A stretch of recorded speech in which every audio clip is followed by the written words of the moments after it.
Everyone seated down? Cool, let's get started. So, I'm Sulka Haro. I'm working at a company called Sulaki, which is a Helsinki, Finland-based games development company. I'm the lead concept designer working on a product called Habbo Hotel. And I'm here to talk about what virtual worlds can learn from social games. So, a couple words about what Habbo is to set the context for the talk. We're a virtual world aimed at teenagers. It's a pixelated 3D world with fancy-looking graphics. Looks like it's a retro game, or retro look that we had from the day one. We're UGC based, so all the content basically inside the world are created by players. So here's a hospital one of the players has created, and the players are having fun in there playing the game. Here's a beach somebody's built where the players are hanging around with each other. Here's a funky room where one of the active traders of the community cashed in all the rare items that he owned and exchanged those for the gold bars. So there's roughly like $4,000 worth of gold bars in this room. Pretty valuable.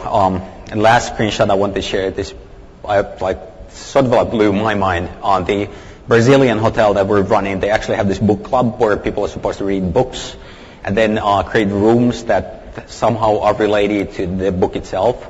So you might have read The Little Prince, and that's The Little Prince actually quoting something from the book. It's done entirely with really hacking the room engine so that they've hid all the walls and floors and everything, and the guy's standing on the planet. So we're a social interaction at UGC during virtual world, and we're doing actually really, really well right now. The monetization usage levels are actually higher than ever right now. Unfortunately, the latest public figure is for the revenue is only from 2008. The bookkeeping is not up for last year yet, but we're doing pretty nice amount of money with the world, and we're seeing actual quite healthy growth on the usage numbers as well. So we're clocking at 16.5 million uniques per month right now, and there's about 50 million hours of play we're seeing on a monthly basis for these users. And we're pretty old. We've actually been doing this business for 10 years. And I'm actually pretty proud of the fact that we're doing really well, because most of the virtual worlds, especially the UGC ones who've been around for this long, they've just withered away while we've been able to grow. And what the talk really is about is what we've been doing recently in regards to what social games are doing that has enabled some of the growth we've seen last year. So historically, Habbo has really been a walled garden. We just wanted the players to come to us. We've not shared practically anything with anybody. We have our own site, own product. People come to us. But we've been opening considerably, and we actually even did a Facebook version of Habbo, so you can now log into Habbo like Facebook, and with just a couple of clicks get into the world. And in part of the process of opening up and implementing the social game techniques, there's some observations and lessons learned that we've done. So obviously this whole process of starting to open up began with really wondering how the hell did all these big new games that suddenly appeared from nowhere attract all these millions of players. And my interpretation of most of this really boils down to three things, which is friends, different modes of play, and accessibility. So let's cover friends first.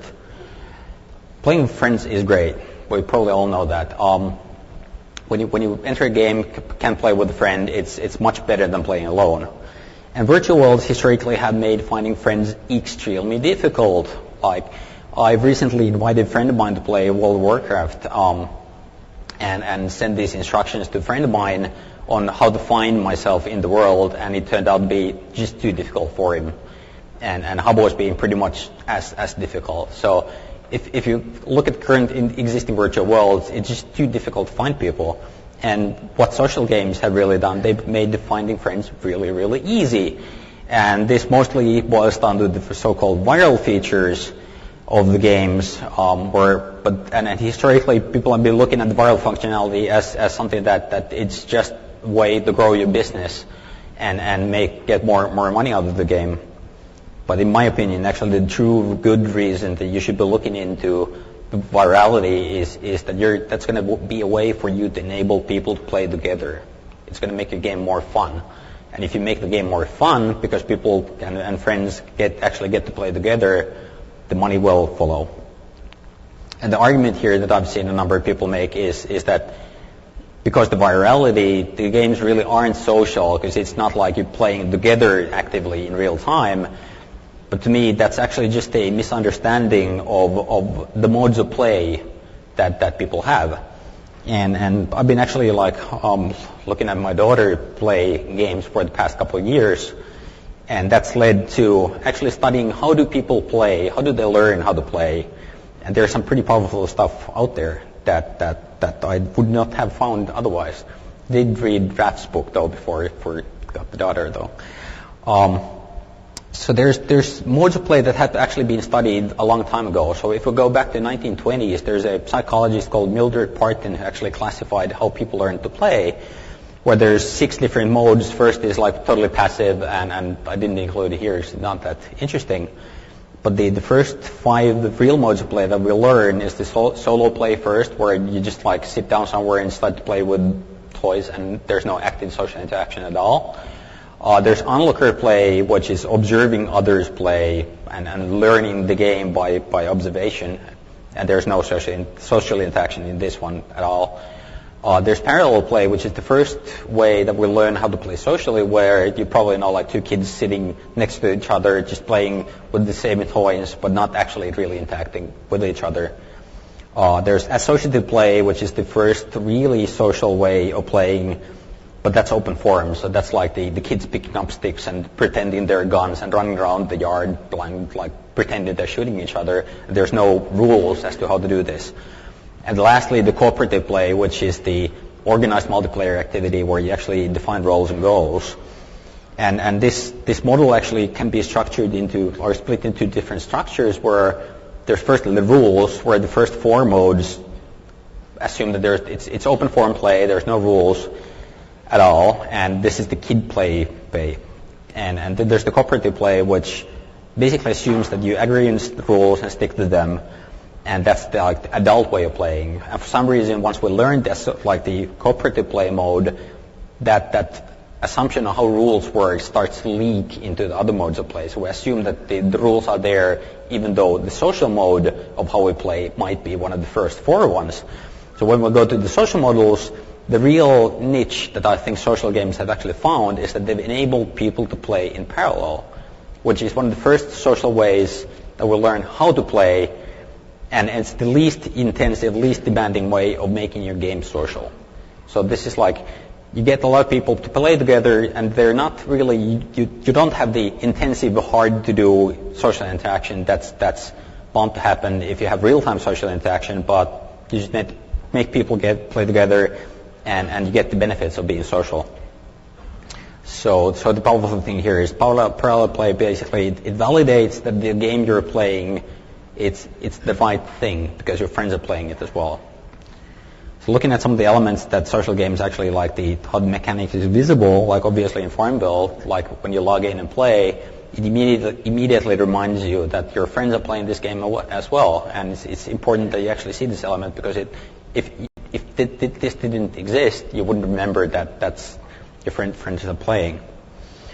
But this applies to other games as well. Like in World of Warcraft, it's really interesting to look at how the game changes when you join a guild.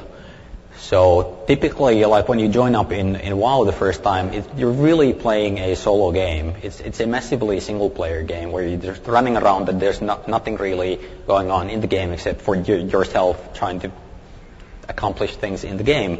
But after you join a guild, you suddenly get the guild channel, and you can still solo play, but your friends are playing in the game as well, and you get reminded about your friends being in the game all the time. So you start to play socially, even though you might not meet your friends a single time during the gameplay session.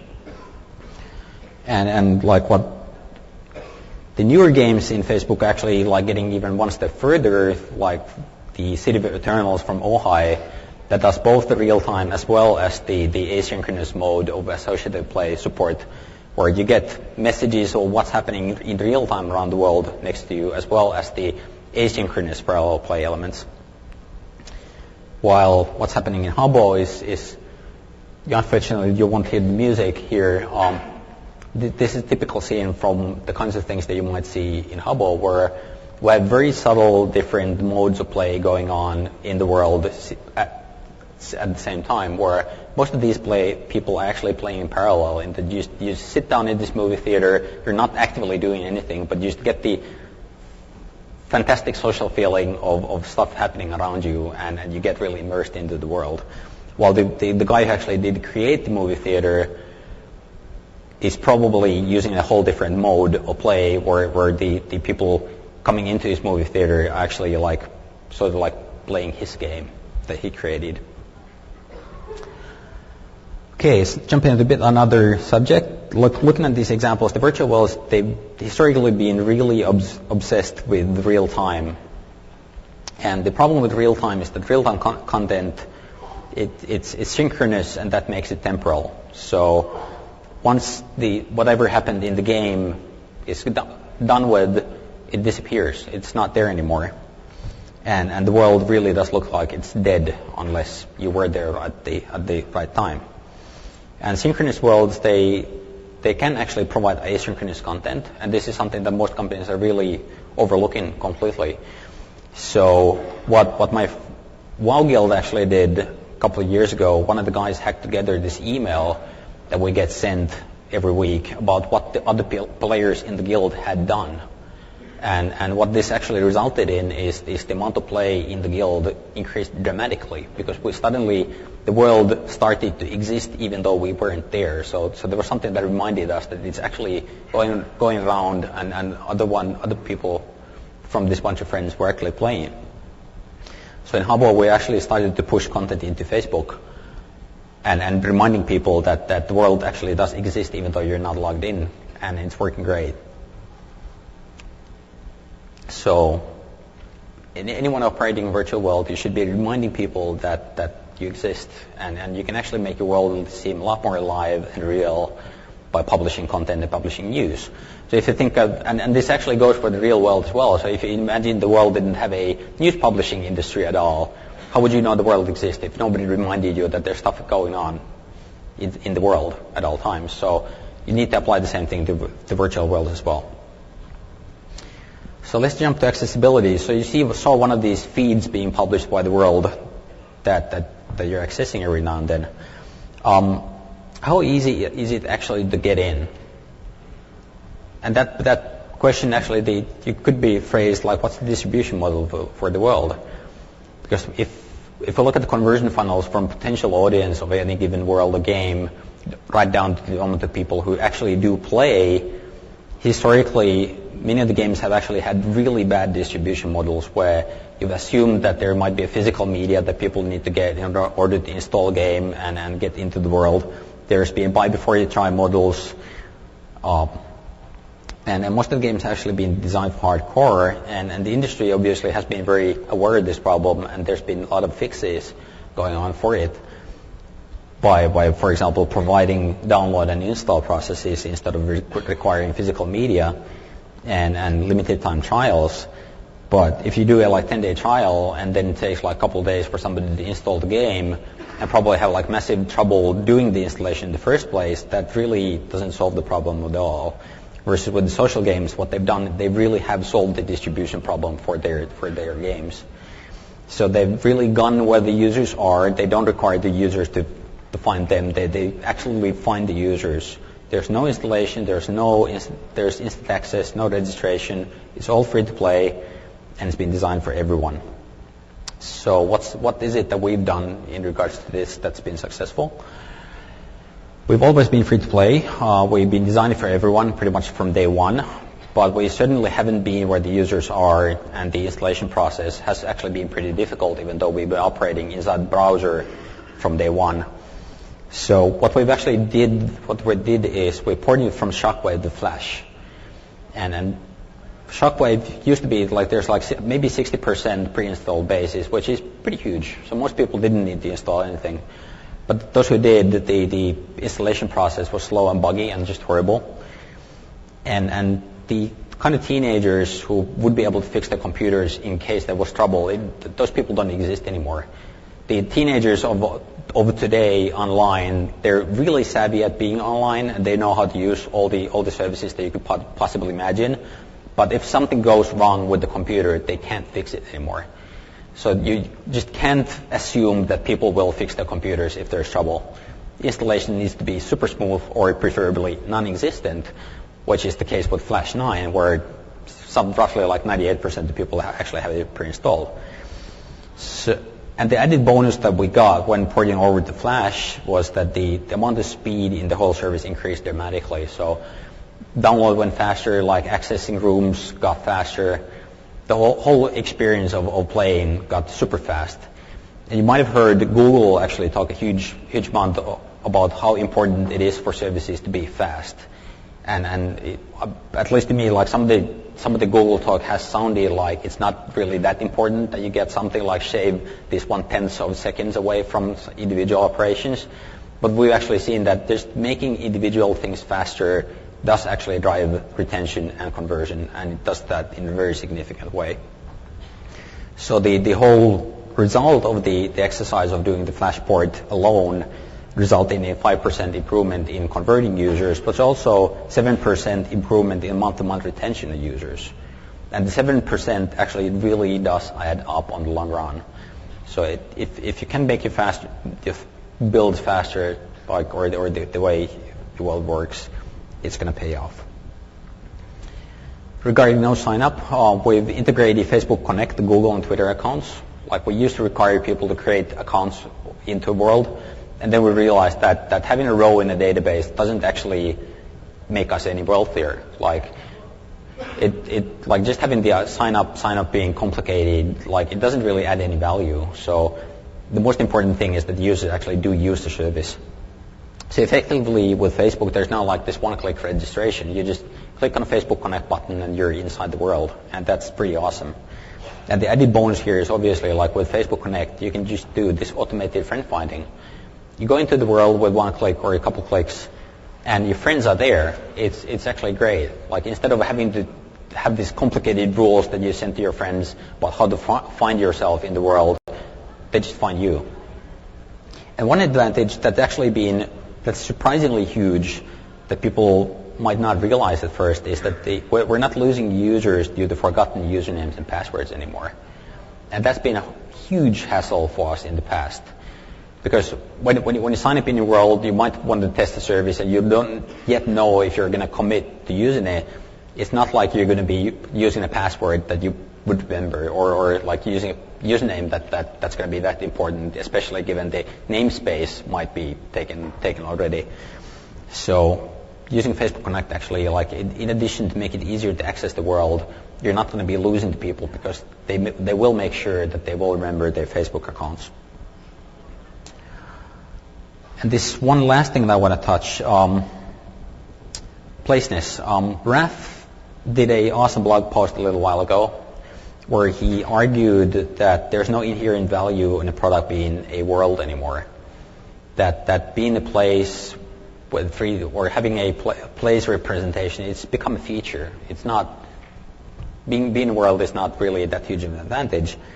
So in the future, if you actually want to create a world, you really need to be able to justify why you want to be a world. And so like look at a concrete example. Like a couple of years ago, if somebody told me that the most played Mafia game in the world is going to be text-based, I would have laughed. And now there's like this Mafia Wars that gets like 25 million active monthly users, and it's immersive enough that people actually really want to continue playing. That tells to me that all the previous Mafia games out there that were 3D and worked really well, but they weren't that played and that immersive. It's not required for these games to be 3D worlds. You can actually make a really good game by just being text-based, and you need to really add value by the presentation if you want to make a game 3D. With virtual worlds, like the silliest thing I've heard during the last few years is that adding YouTube play capability into a world, like as if that's going to make some competitive advantage. So there's even been some attempts at creating worlds where the main beef of the world was that you were able to look at YouTube in the world. And that's the crappiest YouTube player that you could possibly create. Like the YouTube is about like being able to send links over IM to make it really fast, make it viral, like post something on Twitter, and you can't do that if you're posting the videos inside the world. So it just slows down getting into the actual content that you want to see.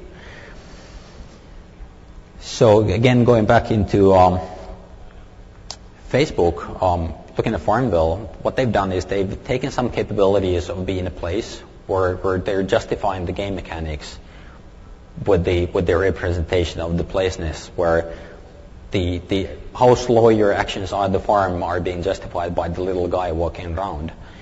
And the farm obviously looks cool. But what they've done is when you want to see your friends' farms, they eliminated the word like the placeness from how you travel between the places that made that instant, which is the same solution that we've actually used over the years, where we put all the, like, going from room to room is instantaneous. You just teleport. So the placeness that we have inside Habbo has all been put into the rooms themselves, and that's the only 3D representation that we have, and it's the only place where we put all the worldness into. So we're not taking travel from the real world, or like most virtual worlds have taken, and applied that into the world in general. So any spatial design that you actually put into your worlds, it needs to be an advantage and not hinder the play, which it happens to be in most of the cases. So ingredients of social game success that I went through: make finding friends trivially easy. This is really, really important, and you should really be doing this. Enable meaningful parallel play. Solve your distribution problem, which is very difficult for most of the world because you have proprietary clients, and design for broad audiences. And thank you. That's it for me today. I guess there's some time for comments.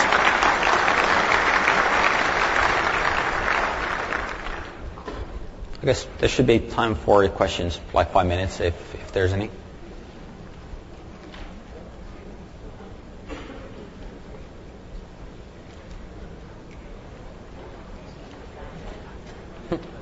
I guess.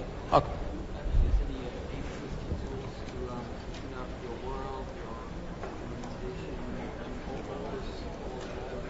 Okay, so there's a question like if we're using A/B testing on the world to optimize flows and monetization.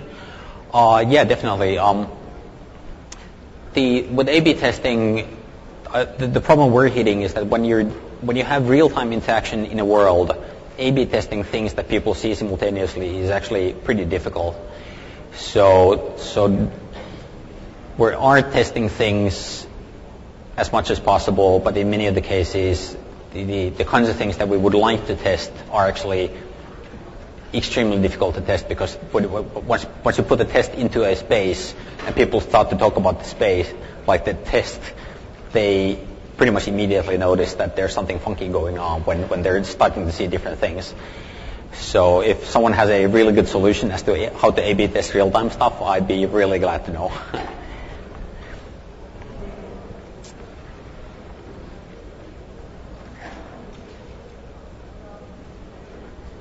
Oh, okay. There's one more question.